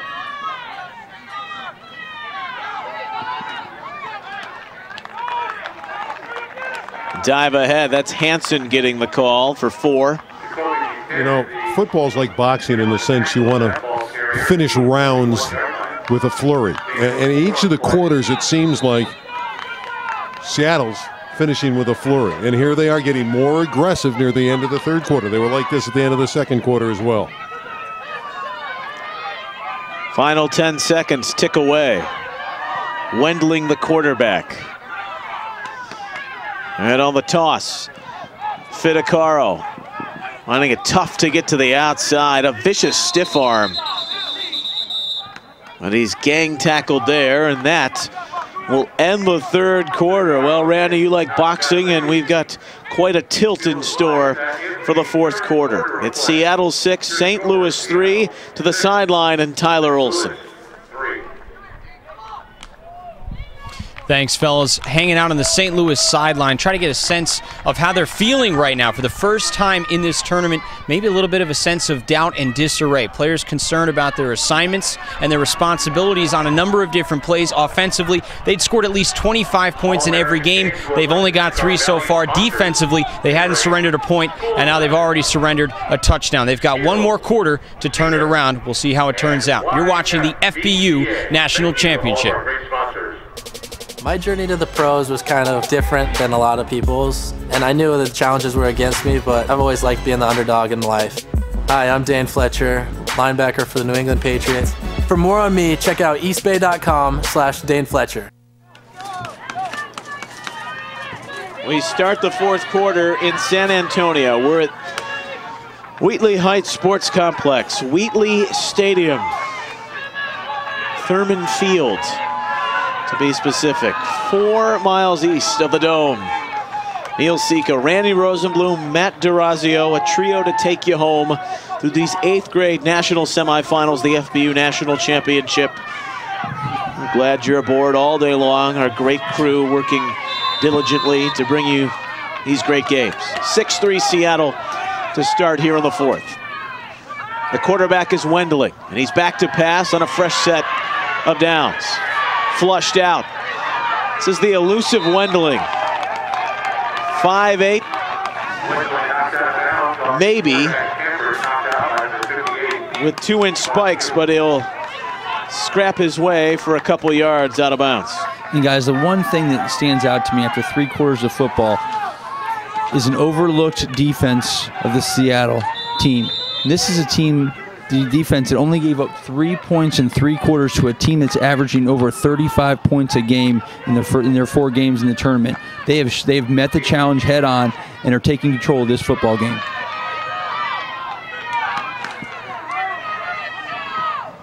Wendling. Fittacaro trying to bounce it to the outside. And St. Louis running to the football well. Well, Seattle's defense has been great, but their offense has not been able to apply the knockout blow and take St. Louis out. I've been talking about it all game long. Can they get that second score? Get some breathing room?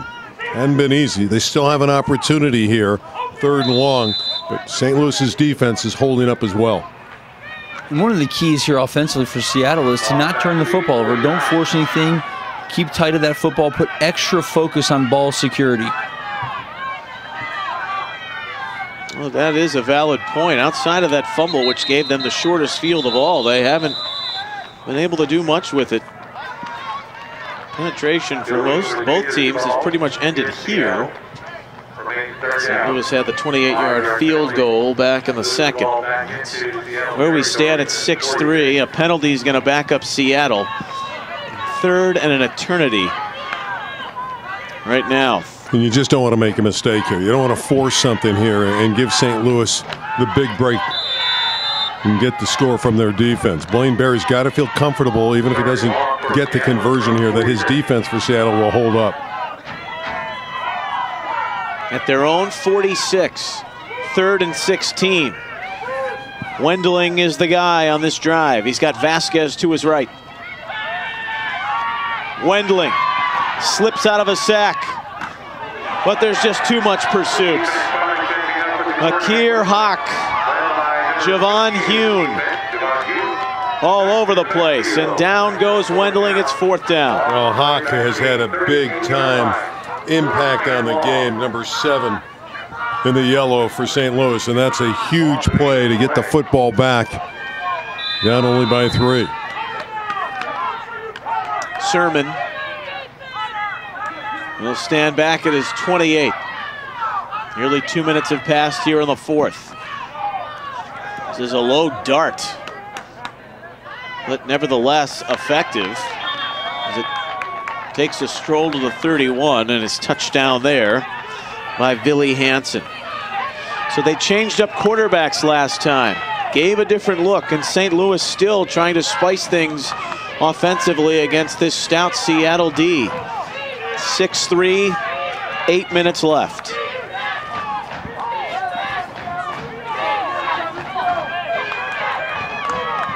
They start at the 31.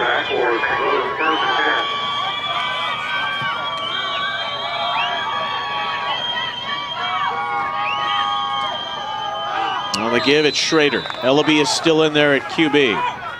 And you 5 get yards the sense, for Schrader. Neil, that this is a point in the game where St. Louis wants to slug it out. You know, they'll get 3, 4, 5 yards at a clip just to try to turn the down marker over. Try to come down the field, get the go-ahead touchdown, and eat up the clock. Schrader. 6 more tough yards. Should have a first down of the 41. And guys, you're right. Possessions are going to be limited here. You know, St. Louis is going to get the ball. You look at the clock there, 7 minutes and 27 seconds. They may get the ball maybe one more time after this possession, so they've got to make it happen here on this possession. But you want to do what you do best, and that's running the football, so you don't want to go away from that. And this is the guy that's run it the best.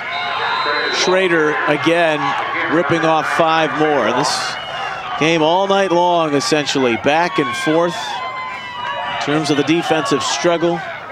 This 8th grader is only 13 and 14, but a game for men right now.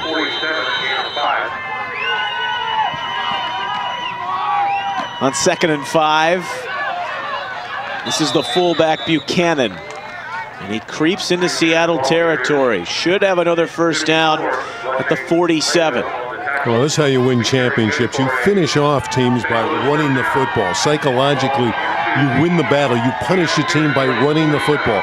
And St. Louis, not only looking to win the game, they're looking to punish Seattle in the process. Out of the eye, but they move.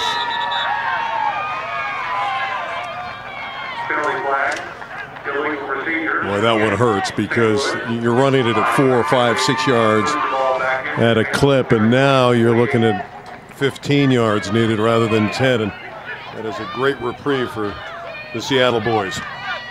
And key is getting on schedule there, and this takes you completely off schedule when you're back at 5 yards. But Randy, I'm 100% with you. You stick to the running game, you try to grind it out, and hope one of your guys pops a big one.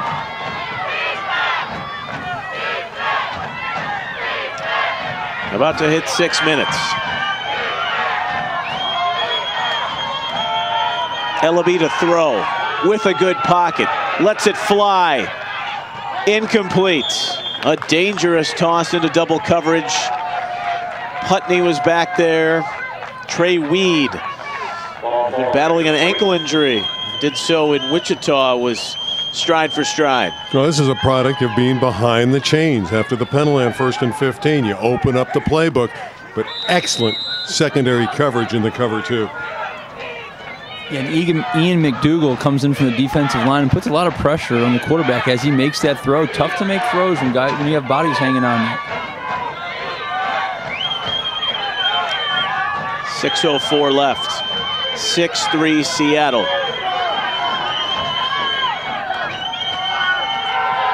Closest game of the day so far. On the fling out, that's a tough catch by Spraggins. He was the one who moved early to put them in this position, but gets most of it back. Sets up essentially 3rd and more manageable. But do we have another flag down out there?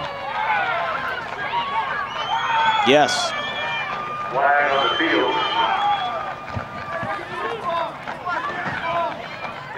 Well, it's an illegal receiver downfield, so that's going to negate that completion and back them up.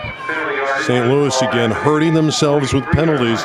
This was an epidemic that occurred in the first half with mistakes. 10 for 71 yards. That's the number. That will rue the day for Barry Hudspeth and the team in gold, should they not prevail. Out of the eye. Ellaby again sets, going for Bain, and incomplete. Well, Putney was there, the St. Louis sideline, thinking he may have made some contact early, but it will be 3rd and long. Play took just a little bit too long to develop. The receiver was available, and the flow was a little underthrown, but you got to get it out of there quicker because the opening was there.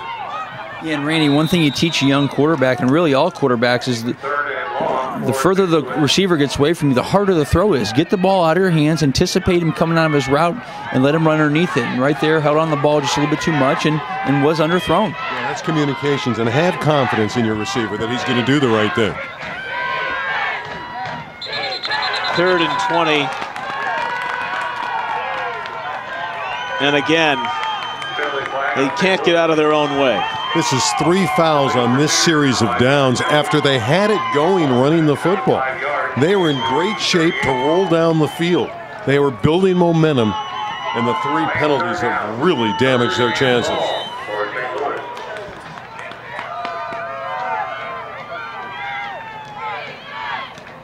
An eerily familiar storyline in San Antonio for St. Louis.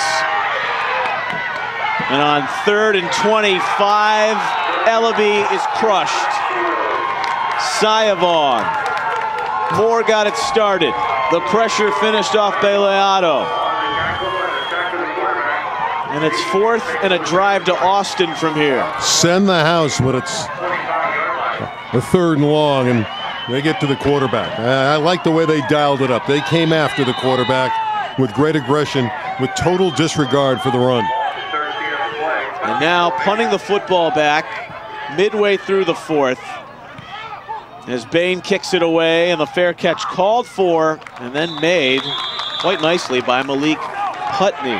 Well, Randy, too, back to your point, timeout's expensive. St. Louis has just 1 remaining. Yeah, and if you're Seattle, you need a couple first downs and you can salt this thing away.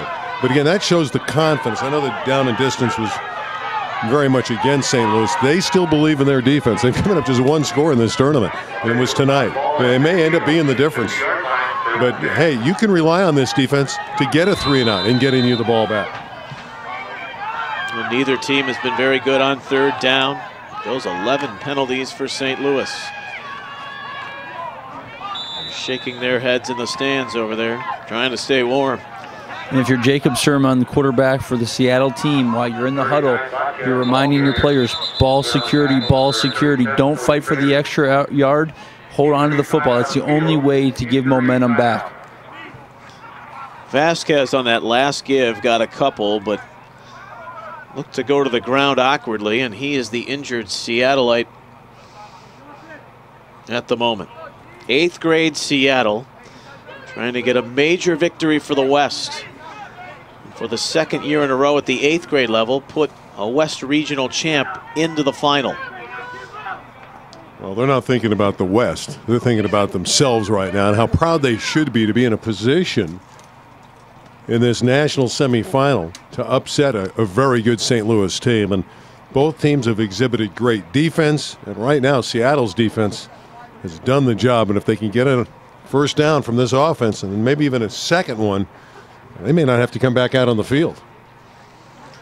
There was a lot of talk about Orange County trying to improve upon this year what they didn't have last season in beefing up.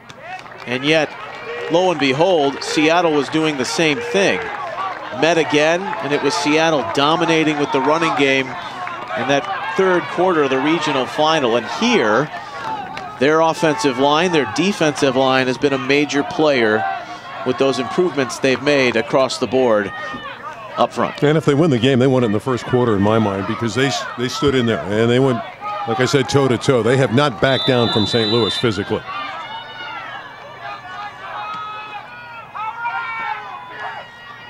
Four that have turned over up front. They're trying to grind out here as Vasquez came off the field, so good to see. And Fidecaro runs here on 2nd down. So 3rd and 6. 4.5 remaining. 6-3 Seattle. Neil desperately needs to make the stop. Now, they want to preserve that 1 timeout for offense. So they want to make the defensive stop here and perhaps on 4th down and keep that timeout for the offensive team.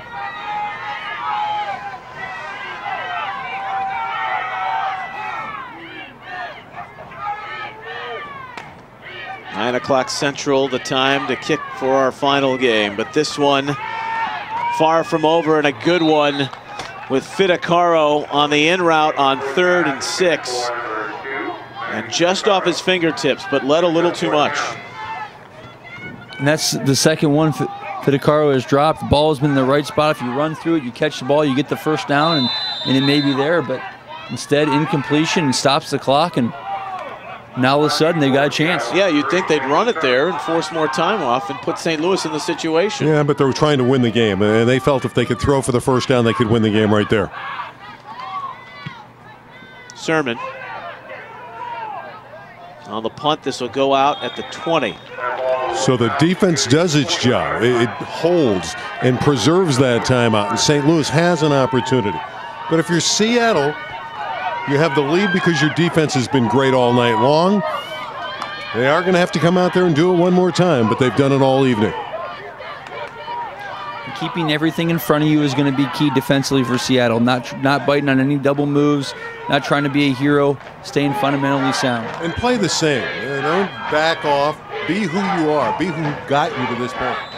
You bringing up, because I'm a Browns fan, are you bringing up the prevent defense that I've seen for years? You know what it prevents? Nothing. prevents a win. That's more like prehistoric. We're talking about the old Browns, right? When they were actually good. When they were competitive.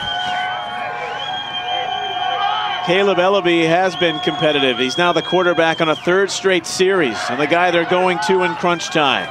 This is the guy that's been the most effective runner, Cody Schrader. And he takes it on out to the 30. Strong gain of 9. St. Louis back right up to the line with 3.5 remaining. Trailing by 3. Schrader again.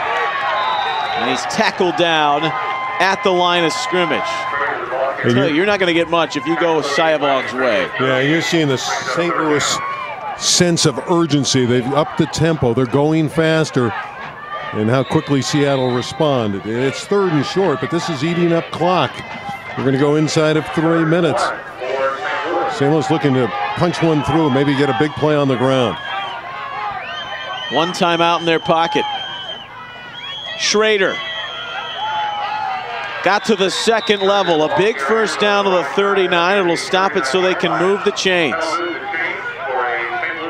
We're inside of 3 minutes. Fantastic finish ahead in San Antonio. And Matt, St. Louis has to execute. Remember the last drive they stalled because of the penalty. Schrader. I'll tell you, he's a step or two from maybe breaking the long one as he cuts for 8 more. And St. Louis is not changing anything. They're still at the foot-to-foot splits from the offensive line. They're still running power football out of the eye. They're just trying to hurry things up as far as getting to the line as quick as possible. Yeah, but that tempo has bothered Seattle. The change of pace, the speed of the game is a little bit different.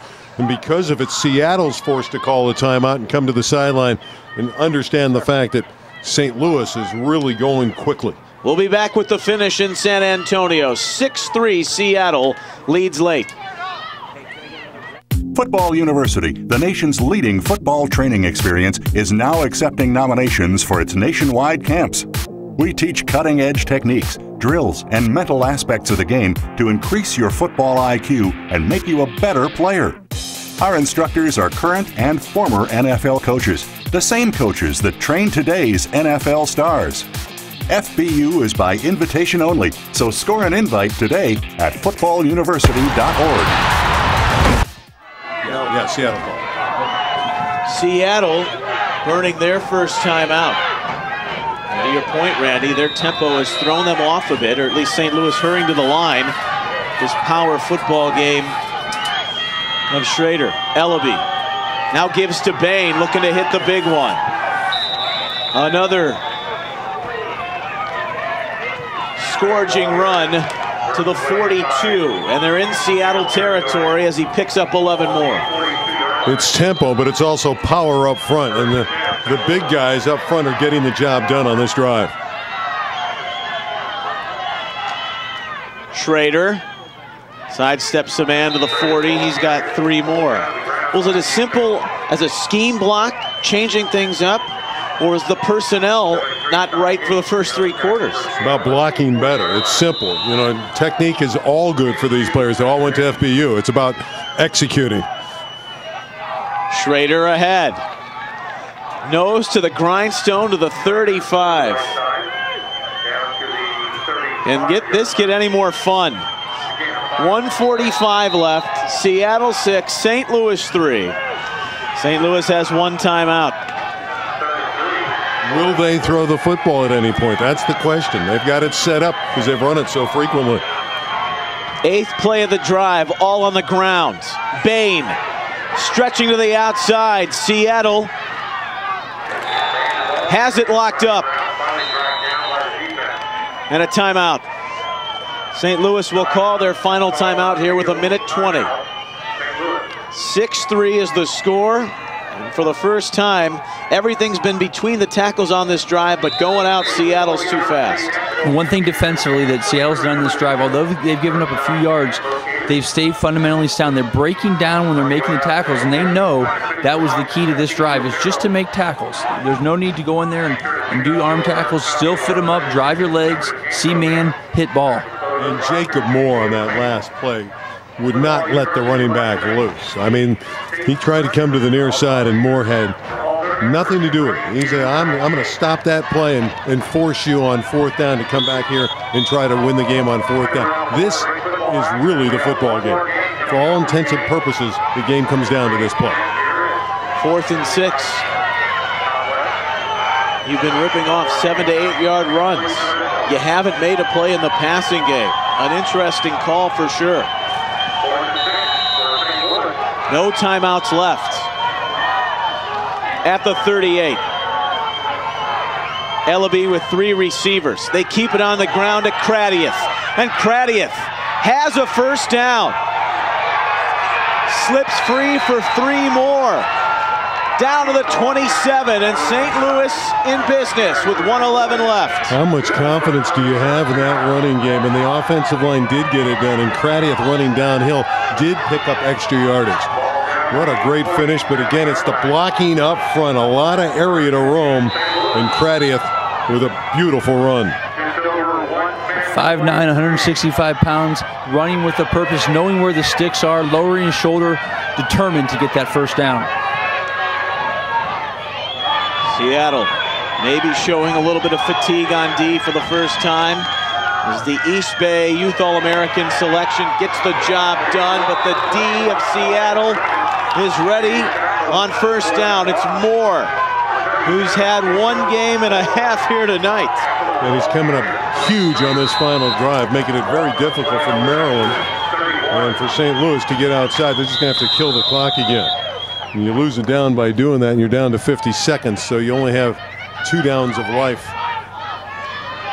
Guys, you wonder why Kradieth doesn't get the ball. If they're going to run the ball, and he just proved that he can run the ball downhill with that big body of his, you know, and he hasn't been a guy who's been carrying the ball. He's got fresh legs. Give him the football. And they've been running it well from tackle to tackle, but when they try to get on the perimeter, it's been a different set of circumstances for St. Louis. Boy, this has been great, though. I mean, this really has. I mean, it's a 6-3 game, and it's not a lot of points on the board, but it really has a high entertainment level. And great drama. 8th grade national semifinal down to the wire. It is 3rd down and 14. They have to waste it down. Ellaby under pressure. Heaves it up, and it is batted down by Putney. 4th down upcoming. 44 seconds left. Down to this for St. Louis.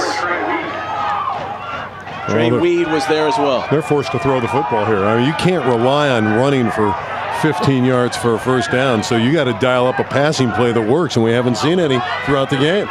All the while, Seattle can bring pressure, knowing that this is a passing situation. Bring pressure and play man on the outside. Ready to bring the house.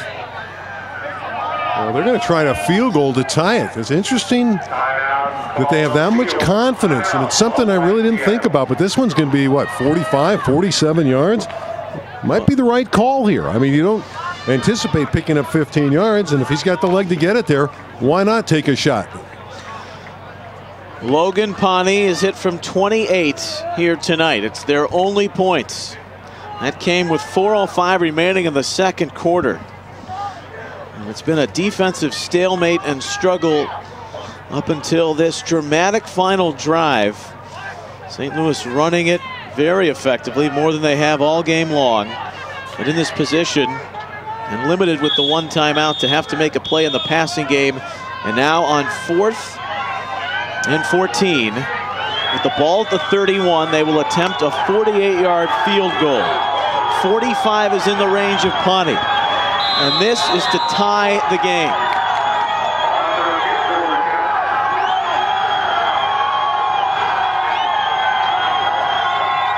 Snap and hold are good. The kick is on its way. It is no good. Short by a yard. Well, that Seattle defense dodges the bullet of a great field goal attempt. You can see how close it becomes. But for Seattle, their defense, well, they just ruled the roost. They outplayed St. Louis. Congratulations to St. Louis winning by a hair. Another yard or 2 forward, who would have tied it? That was straight on. What an effort. And a heartbreaker. Because Seattle can go into victory formation. Sermon is going to take them to the Dome. I didn't think that 6-3 would hold up, and that is just a tremendous credit to Seattle. They don't have to stamp it again. The one touchdown came in the first quarter off the fumbled punt. But St. Louis showing their mettle, their resolve. Got within position to tie the game on a field goal, just out of the range of Logan Ponte. And that will do it. Seattle is into the national championship. You got to feel bad for the St. Louis kids. I mean, they give up one score in 5 games and they can't quite get to the championship, but you have to feel very elated for what Seattle was able to accomplish, going toe-to-toe with St. Louis and physically holding in there. And their defense is the ruler of the night. Their D gets it done. The only touchdown, Sermon to Smith, late in that first quarter. And the signal caller is standing by with our Tyler Olson. Down here on the field with the winning quarterback from Team Seattle, Jacob Sermon, 6-3 the final here in the first 8th grade game of the night. Jacob, what is going through your head right now, my man? You know, I'm just really excited. As a team, we played really well, executed all around. We had some struggles on offense, punting a little bit, but we made it. We put it in at the end. Defense had a couple great stops, key in the end, and you know, it's a really good team effort. We worked hard throughout the season, pressing hard, and it's really team win. Now, you know, going into this game, St. Louis hadn't given up a point the whole tournament. What was the game plan like, trying to plan for a team that was that stingy on defense? You know, it was nothing simple. We just play our game, knowing that we'll trust in our defense to hold our backs, and our offense will get it done on the field. So nothing special. We just do our thing, and we trust in our defense to hold our back. Jacob Sermon, game-winning quarterback, on his way to the Alamo Dome. Celebrate tonight, my man, and good luck this weekend. Thank you. Appreciate it, man. Back to you guys.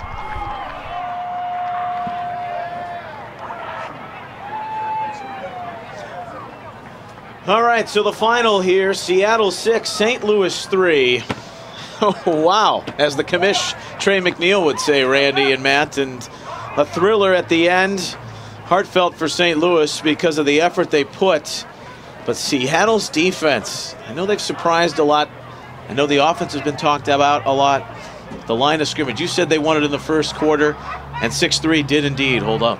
Yeah, again, I mean, physically they held in there and they deserve to win the football game. And it's about defense at this level. I mean, these two teams got here because they played terrific defenses. We've had a lot of shutouts in all 3 divisions of the tournament, the 6th, the 7th, and 8th grade.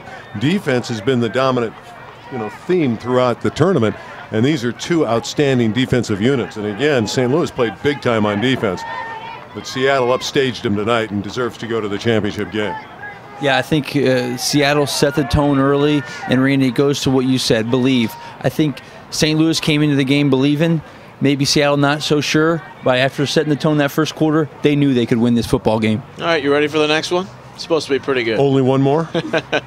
Maryland, GFL Georgia, the 8th grade national semifinal to see who will play. Finally, Maryland. I've been giving them Maryland all night, haven't I? For Matt, Randy, and the crew, we'll see you shortly from San Antonio.